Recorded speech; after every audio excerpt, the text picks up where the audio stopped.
আসসালামু আলাইকুম আমার প্রাণপ্রিয় ভাই ও বোনেরা, আমার ভিডিওটা ওর দিকে টেলা দিবেন না, দয়া করে আমার কথাগুলো শুনে যাবেন। অনুরোধ কি বলি আপনারা সকলেই শুনে যান। আমরা যখন গ্রাম থেকে ঢাকা আসি তখন কাউন্টারে ছুটি যাই তাড়াতাড়ি সামনের টিকিট কাটার জন্য, ড্রাইভারদের সাথে থাকার জন্য। কেননা ড্রাইভারের সাথে থাকলে অনেক নিরাপত্তা জানের, অনেক কিছু দেখা যায়, তাই আমরা টিকিট কাটি ড্রাইভারের সামনে, ড্রাইভারের সাথে থাকার জন্য চেষ্টা করি সকলেই। ঠিক তেমনি আমরা যদি যারা এখনও নমাজ পড়ি না, আমরা যদি তাড়াতাড়ি মসজিদে যাইয়া সামনে কাতারে থাকি, কি লাভ না লস?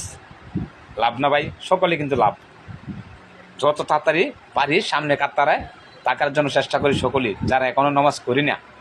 আমরা সকলেই মিলে মসজিদে যাই, নমাজ করি, সামনে কাতারে থাকার জন্য চেষ্টা করি, আলেমের সাথে থাকার জন্য।